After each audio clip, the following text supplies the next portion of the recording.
I recently had a client talk to me about some of his porn habits, and he was stuck in this rut of having a hard time with a certain fetish of porn that he was looking at. He's a heterosexual male. He's all about the women. All right, he's all about them. But for whatever reason, he really enjoyed porn more around trans and gay porn. And he was like, well, what is wrong with me? Because I love women, but for whatever reason, when I watch guy on girl porn, it just doesn't do it for me. And so why, like, am I gay? I don't know. Do I have a thing for trans people? I don't know. So that's what we're going to talk about today. What's going on in that scenario? Why is that specific genre the only thing that gets him going when he actually really enjoys women? I guess you'll have to find out. Hey everybody, welcome to the Inner Revolution. My name is Enoch Fossum. I'm an AMFT intern who's specializing in addiction, specifically pornography addiction, which, if you couldn't tell by this podcast to begin with, now you know. If this is your first time listening, namaste and welcome in. You know what's ridiculous is this chair, dude. Holy cow. I need to really WD-40 this sucker. So I'm trying to hold really still because it squeaks so bad. It's so bad. But if you are looking for like-minded people who want to try and become the best version of themselves, then you are in the right spot. Here at the Inner Revolution, we talk about all the different ways that you can become the best version of yourself while learning more about yourself when it comes to pornography, whether that's why you watch pornography or what started you on pornography, what tools can you have that can help you fight urges or more like ride the waves, a bunch of different things like that. So you're in the right place. And if you are looking for a therapist or a coach to help you become this person that you want without pornography in your life, then you can schedule a free 15-minute consultation with me through the link down below in the description. And it's free, 15 minutes, just to see if we get along, because the most important relationship in therapy or coaching, really any relationship like that is the one-on-one relationship. So if we get along, then coaching or therapy will go great. And if we don't vibe, I'm not everyone's cup of tea, then that's okay. And I hope you find the person that best fits you.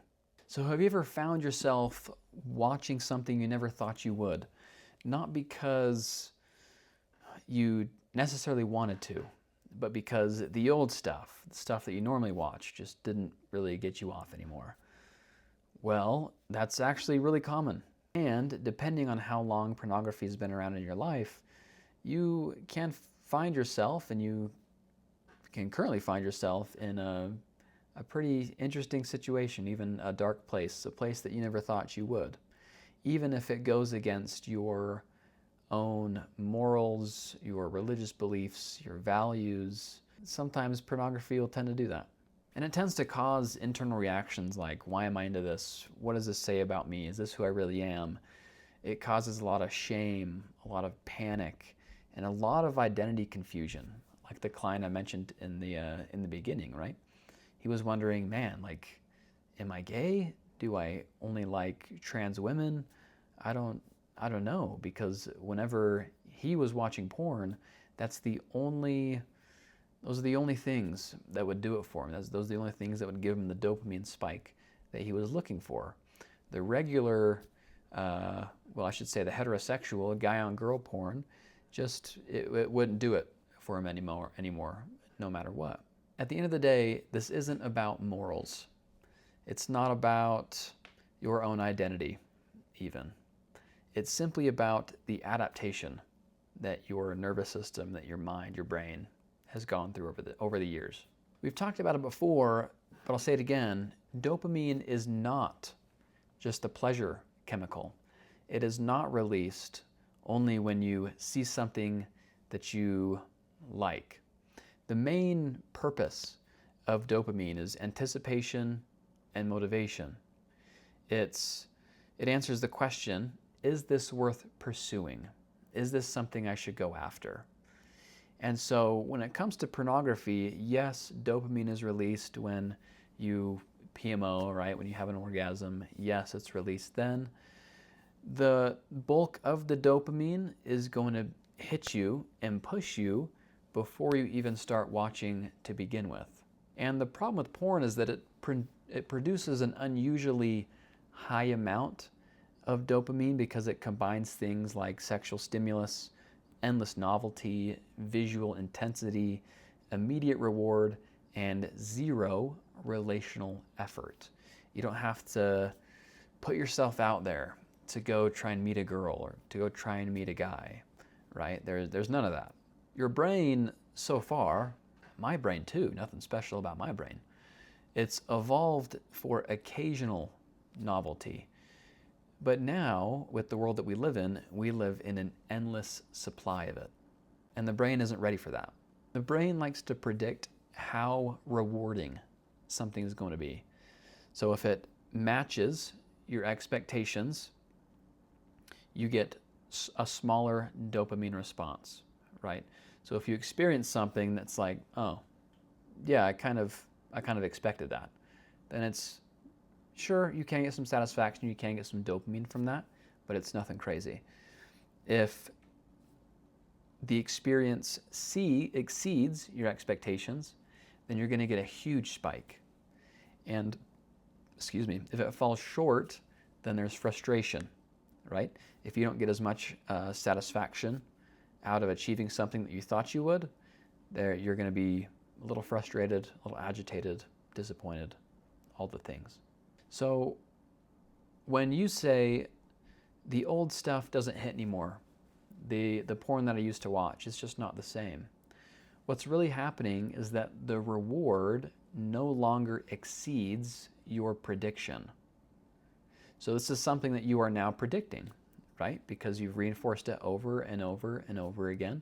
And this is just like you go back to the same videos or same genre, and eventually the brain's going to not get bored, but I think it's going to look for something new because it wants that bigger dopamine spike, right? Because every time that you watch something that it's predictable for you at this point, you're going to get a smaller dopamine spike and not a really big one.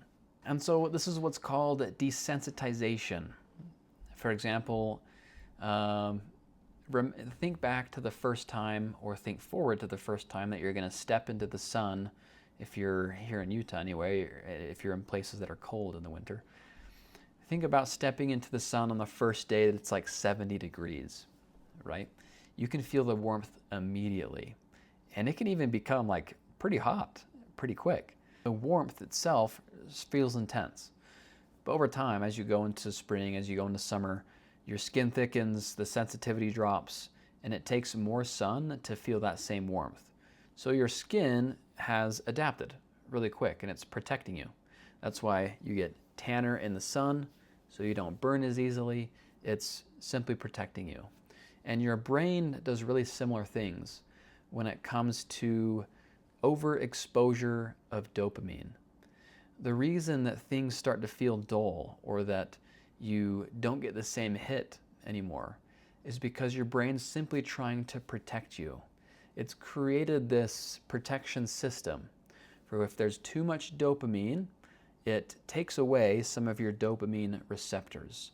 So you literally can't feel all the dopamine that's getting pumped, which is why other things not as exciting as porn, like looking at a sunset, hanging out with family, hanging out with friends, all those things, they tend to feel bland, or at least not as exciting as they used to.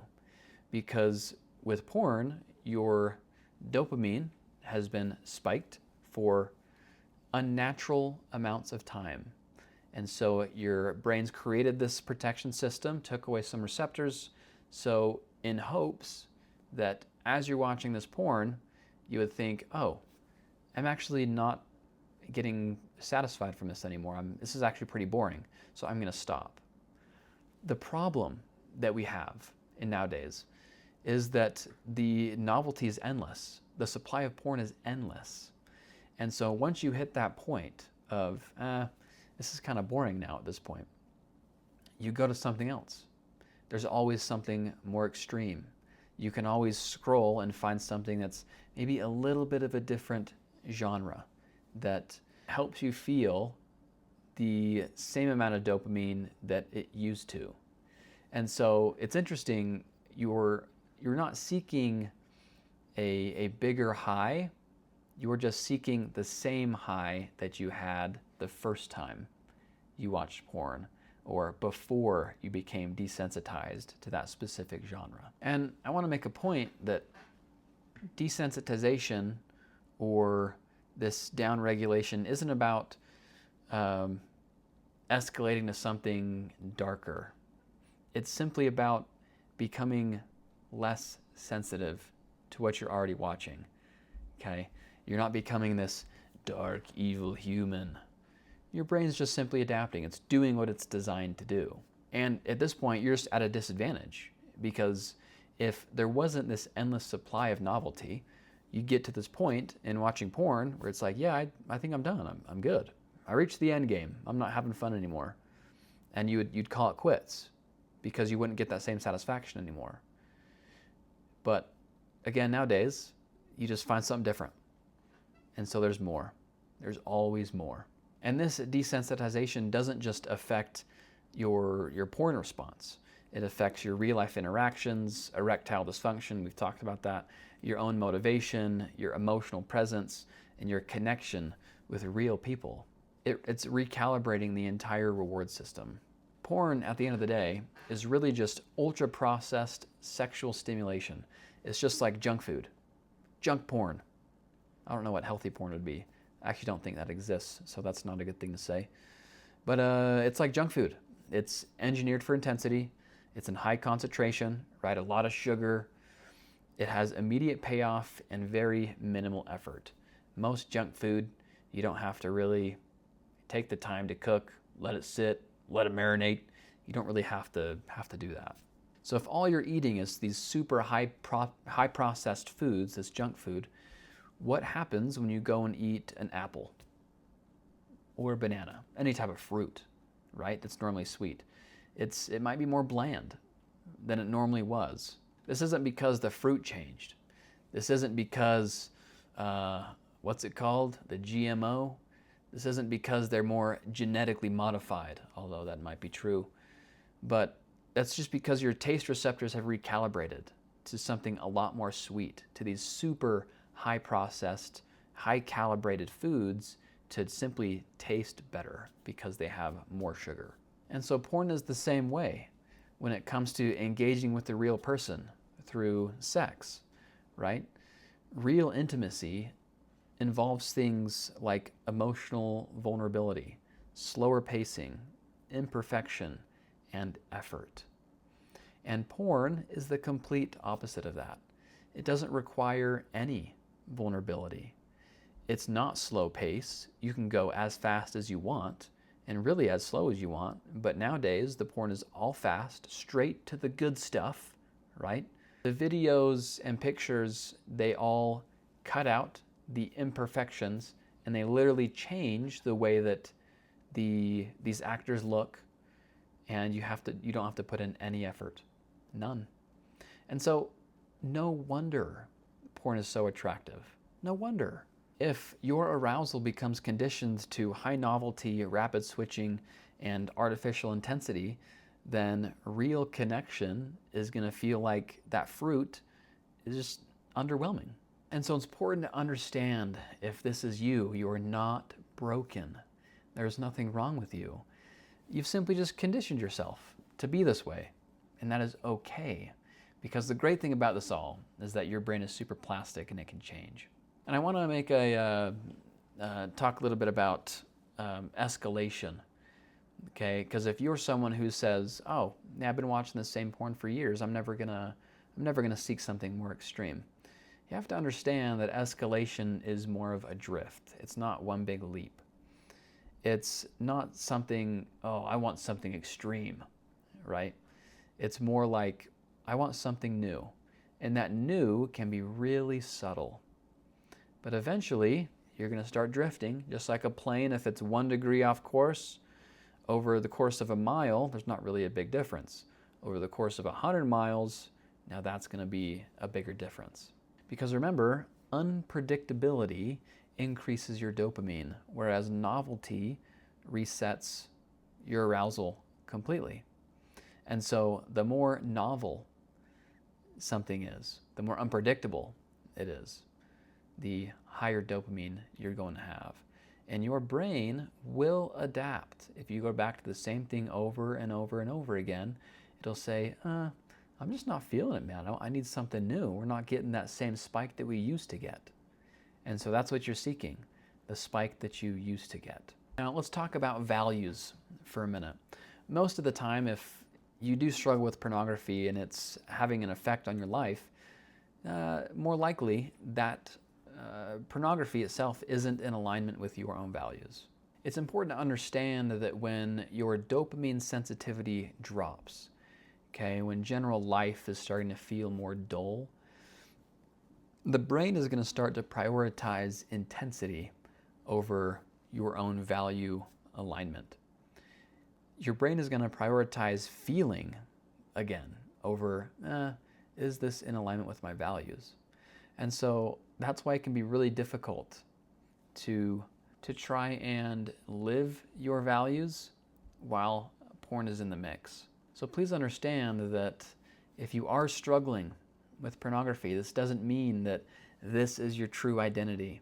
Or if you are into a wild, kinky genre, right? That doesn't mean that that reveals some hidden orientation of you. That doesn't define who you are.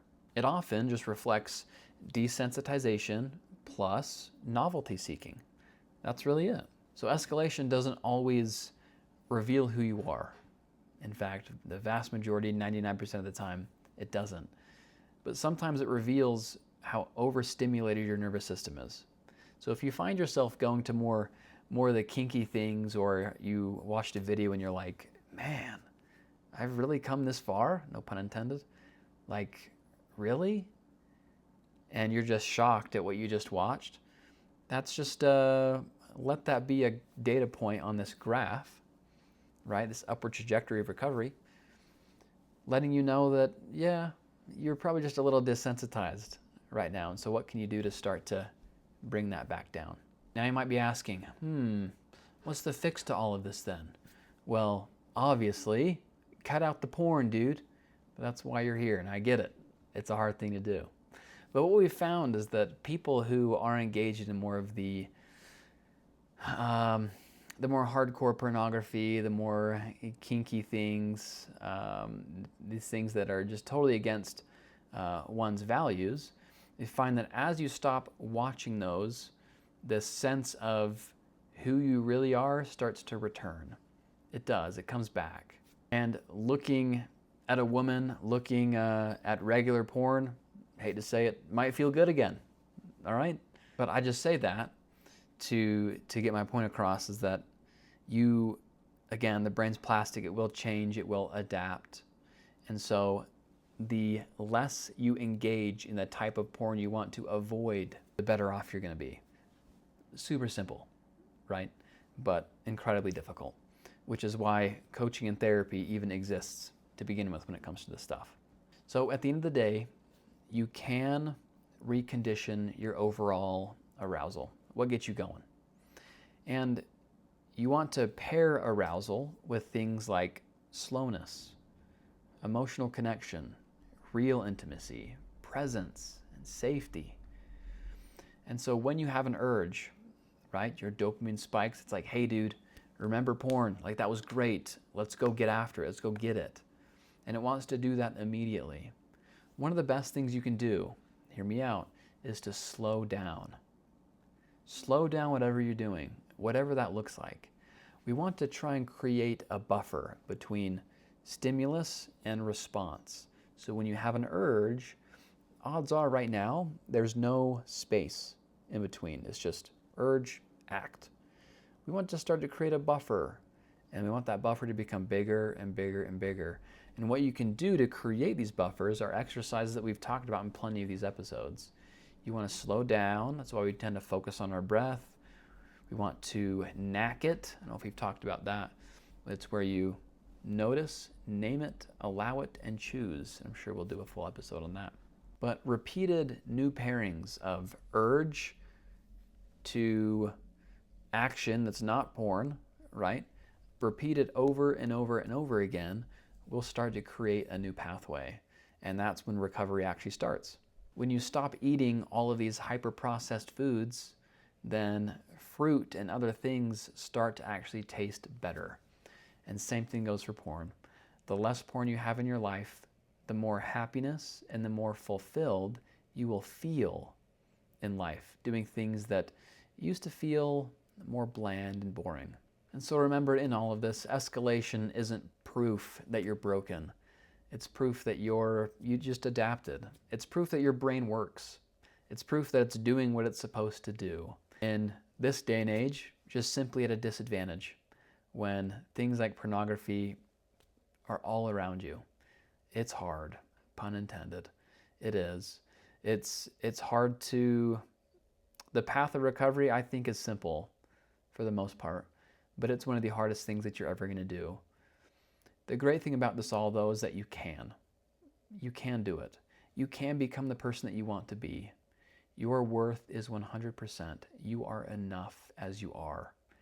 And you can become this person that you want. This person that doesn't have pornography in their life. This person that feels fulfilled by living a fulfilling life. Thank you guys for listening. Namaste. I'll talk to you next week.